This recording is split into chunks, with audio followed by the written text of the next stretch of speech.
So yun, pangalawang charity rides for Poracos tayo ngayon. Ng grupong Team Low Profile Idang Cavite Chapter, no. So ito pala yung beneficiary, si ate. Hindi ko alam kung anong sakit niya talaga kasi hindi naman ako nagtatanong kung anong sakit, basta't nandyan kami kapag-abot ng konting tulong, no. Mga riders, mga solo individuals, no. Shout out sa inyong lahat. Of course, Monkey Woman and Talapoka, maraming salamat talaga, no, sa walang sawang pagsuporta sa mga ganitong gawain. So thank you at God bless you always. So tara, let's go tayo guys sa charity rides for Poracos. So yun pala, kasama ko din si Sir Mark, no, tsaka yung kanyang asawa si Ma'am Lucille. Shout out sa kanila, no. Grabe, sobra kung saan ang charity ko. Nagtatanong talaga siya kung saan ang charity ko.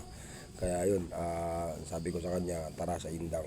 So, sama talaga siya sa akin. Kaya let's go, samahan nyo kami sa aming charity rides for Poracos today, no, ni Monkey Woman at saka ni Talapoka. Shout out sa inyong lahat.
Ayan na, susunod ka na dyan ulit.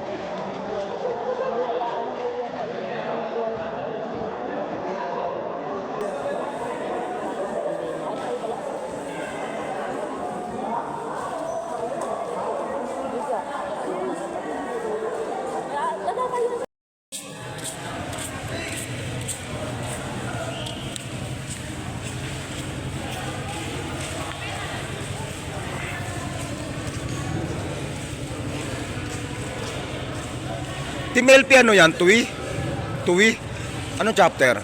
Alfonso, layo niya na.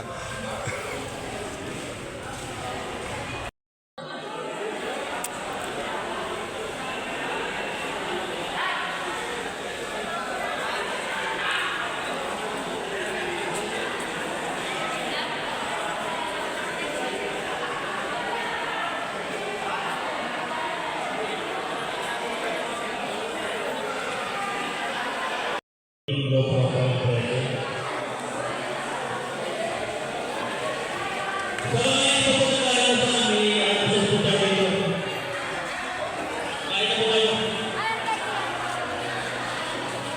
all. Sana all talaga.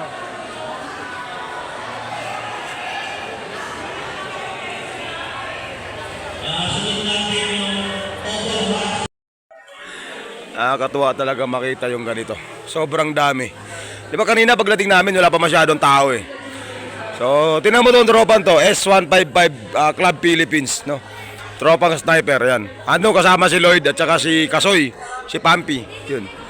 Sobrang dami nila, sobrang dami na, unti-unting dumadami yung tao. At the same time, unti-unti din namang nawawala yan, unti-unti din umalis.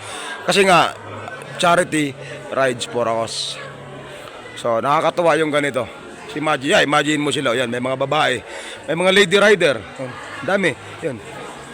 So, marami dito lady rider, marami din couple rider dito. May mga couple goals kung tawagin ba, magcha-charity, ganyan. Sobrang nakakatuwa yung ganito para na yung nakapag-rides ka na, nakatulong ka pa. So, sobrang solid talaga. Wow. Imagine mo to, daming rider. Oh. Yan. So, puno. So, meron pa to sa labas eh. So, yung iba naman, hit and run. Dadating, maghuhulog ng sobre dun sa box. At the same time, maalis na din. Yung iba naman, lilipat ng charity. Tulad din nito. So, grabe. Yan, tulad nila, couple, couple rider yata sila. Kaya yun, sana all. Alright.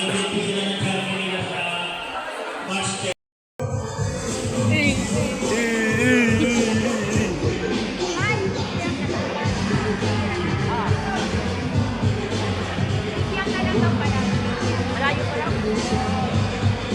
Malayo. Walang matulog sa akin. Kahit isa.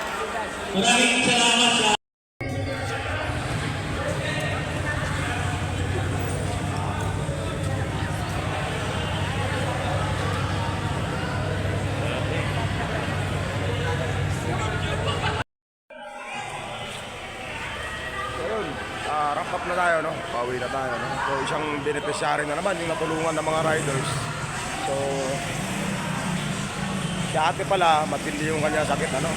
Yan yung sinarati namin nung nakaraang taon din ng Team Low Profile Lindang. Pataba pa siya. Ngayon, laki na ng pinayat niya dahil daw sa bumababa daw yung potassium. So, hindi ko alam kung anong sakit, pero nakakaawa kasi biglang napakaliit niya na talaga, sinapakapayat na talaga. So, sana maka-recover si ate, no? Kapatid pala siya ni Pons, no? Tropang low profile Lindang. So, shout out sa kanilang lahat, no? Sa lahat ng umaten, sa lahat na nagpapon ng Gcash. Maraming salamat sa inyo mga tol, no? Mga sir, mga ma'am. Saludo sa inyong lahat, ha? And of course, Mangi Woman, Dalapoka. Ayan, may natulungan na naman tayo isang beneficiary, no? Kahit hindi man ganun kalaki, pero at least kaya naman, napakadaming dumating. Maraming umaten, maraming nagpaabot ng tulong. So, napakasarap yung ganito. Sobra, promise. So, yun. See you on next Sunday. January 19. Hindi ko alam saan ang venue, pero may kasunod na yan. Kaya maraming salamat po sa inyong lahat. May mga bagong dating pa. Shout out sa kanilang lahat. So, hanggang dito na lang. See you on next vlog on my charity rides. For ako, always. Ride safe, everyone. Peace.